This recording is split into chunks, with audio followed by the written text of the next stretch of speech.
অনেক বড় ঘটনা ঘটে ফেলছে আজকে। মানে এমন একটা এক্সপিরিয়েন্স আজকে নেওয়া হয়েছে যেটা টোটালি আনএক্সপেক্টেড ছিল। কিছু প্ল্যান না করে করতে হয়, আজকে আমরা সেই জিনিসটাই করছি। সো ব্লগ 19 কিছুটা সেরকম হতে যাচ্ছে।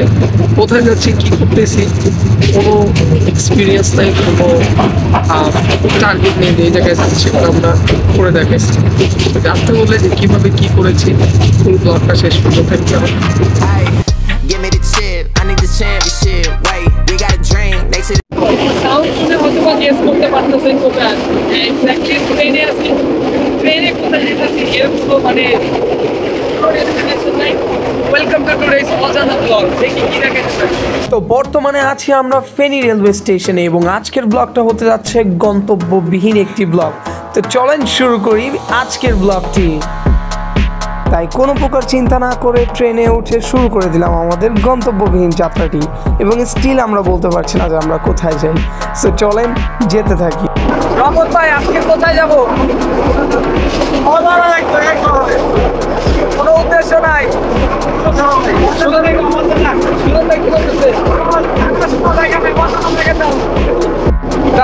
যাচ্ছেন কোথায় আজকে? সবার ক্ষেত্রে হয়ে গেছে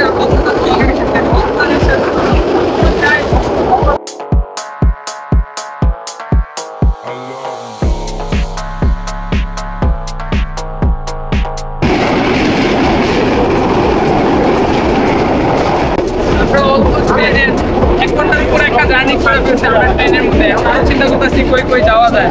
ট্রেন জার্নি করতে আসি আমি শুনতেছি যে চিটাগং এসে পড়তেছি। অলরেডি সীতাকুণ্ড ক্রস হয়ে গেছে। সীতাকুণ্ড পাহাড়ের উপর এমন একটা ভিউ দেখলাম যেটা খুবই চমৎকার একটা ভিউ ছিল। আই মিন বাদলগুলো পুরো পাহাড়কে ছুঁই ছুঁই ভাবছিল। এমন মোমেন্টে আমাদের ফিল হয়েছিল যদি এই পাহাড়ে থাকতাম ভালোই হতো। এখন হচ্ছে আমরা সীতাকুণ্ড ট্রেন স্টেশন আমরা স্টপেজ নিয়েছি। এরপরে হচ্ছে দেখতে হবে যে অন্য কোন ভিউ পয়েন্টে যাওয়া যায়। ওই লাস্ট টাইমে লাস্ট যে ভিউটা ছিল ওটা ছিল ইনসেন, কারণ বাদল ছিল। বাদলের বাইরে পাহাড় মিস করতেছি, আর পাহাড়ের উপরে যে বাদলের সিন কিছু বলার নেই আমার।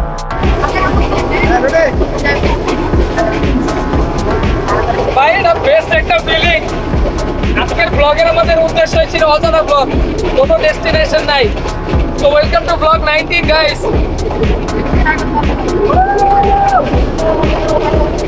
ওকে, তো এখন হচ্ছে আমরা পাহাড়তলি ডেস্টিনেশনের নামছি। পাহাড়তলি হচ্ছে একটা ডেস্টিনেশন। এরপরের স্টপেজটাই হচ্ছে আমাদের চিটাগং। ওইখানে ভিউটা দেখে লাস্ট ভিউ পয়েন্ট। এই অজানা ডেস্টিনেশন পাঁচটা আজকে খুব জমতেছে কেন জানি।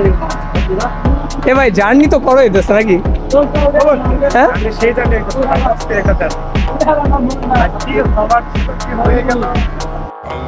আমাদের আর অলমোস্ট 5 মিনিট লাগবে, তারপর হচ্ছে আমরা চিটাগং স্টেশনে চলে যাবো। তারপর ট্রেনে উঠবো। এই হচ্ছে আমাদের ট্রেন। ট্রেন জার্নিতে কখনো এরকম মাথা বের করে কোনো প্রকার অনুভূতি নেওয়ার দরকার নেই। তাছাড়া আমরা খুব শীঘ্রই চলে যাচ্ছিলাম চট্টগ্রাম রেলওয়ে স্টেশনের উদ্দেশ্যে এবং সেখানে গিয়ে কি করবো স্টিল সেটাও আমরা জানছি না। ফাইনালি এখন হচ্ছে আমরা চিটাগং স্টেশনে নেমে গেছি। স্টেশন নাম সেটা বড় কথা না, কিন্তু এখন এখান থেকে কই যাবো এটা চিন্তা করতেছি। তো এখন চিটাগং এ আসছেন, এরপরে ডেস্টিনেশন কই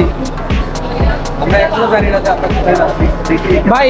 আমাদের প্ল্যান কিন্তু মেকার্স কিন্তু রহমত ভাই। আমি রহমত ভাই জানি কি করবেন বলেন। মানে কোনো ওয়েতেই বুঝা যেতেছে না কই যাবো, বাট দিন শেষে যাইতে হবে কোথাও না কোথাও। ব্লগটা কোথায় যাচ্ছে আমরা পুরোটা দেখতে হবে শেষ পর্যন্ত, যে ফাইনালি ব্লগটার এন্ডিং কোথায় হয়। এখন আমরা কোথাও এন্ডিং দিতে পারিনি, তো দেখি কই দেওয়া যায়। এই অজানা ব্লগে এখন আমাদের ডেস্টিনেশন ডিসাইড করতে পারবো। আমরা সেদিত হয়ে গেছি, জানি না আমরা কি করতেছি, কোনো প্ল্যানিং নাই, জাস্ট বের হয়ে গেছি এবং দেখাবো। বাট দিন শেষে আপনাকে ফুল ভিডিওটা দেখতে হবে যে এক্স্যাক্টলি কই যায়। বাট এখন যাচ্ছি পতাকাতে।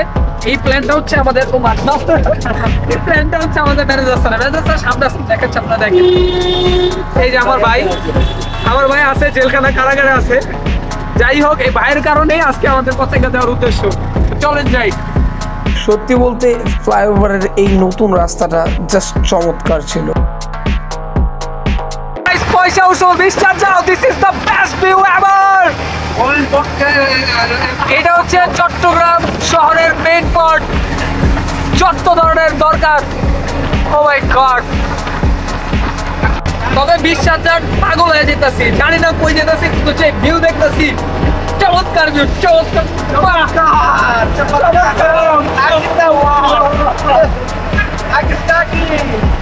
তো ওভারঅল এখন হচ্ছে আমরা পতেঙ্গাতে এসে পড়ছি, আমাদের ডেস্টিনেশন আপাতত পতেঙ্গা এসে থামছে এবং পতেঙ্গার ভিউটা দেখবো।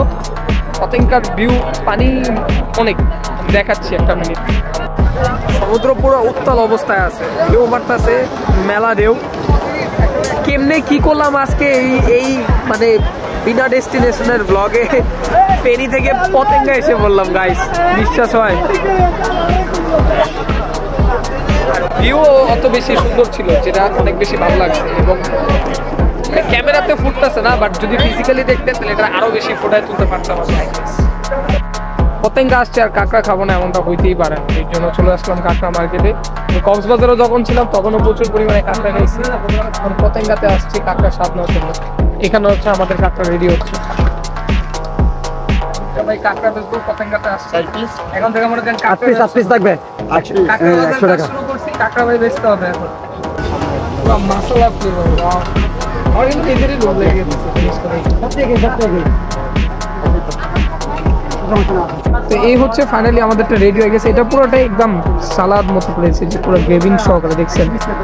ওয়াও, জুসি লাগতেছে, আমার দেখেই লোভ লাগতেছে। আপনি যে কি করবেন আপনার কাম কামনি আমি বুঝতেছি না, কিন্তু জানি না আমি কি করবো, আমি আগে খেয়ে নিই তারপর। ঠিক আছে।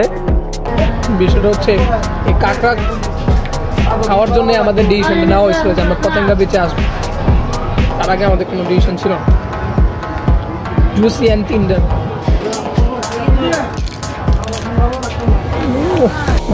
এই হচ্ছে পতেঙ্গা সি বিচের ভিউ। বাড়িটা কি মারতেছে দেখতেছেন?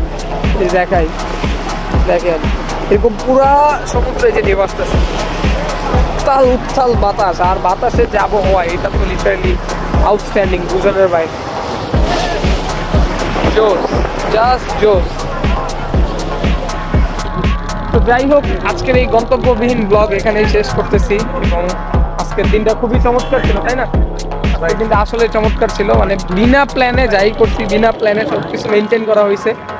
সো আশা করি এই ভিডিওটা পছন্দ হবে আপনাদের, এবং এটা খুব ছোট্ট একটা ব্লগ ছিল। তো পরবর্তী ব্লগগুলো হচ্ছে আরও বেশি ইন্টারেস্টিং হতে যাচ্ছে, তাই আমার চ্যানেলটাকে সাবস্ক্রাইব করতে হবে।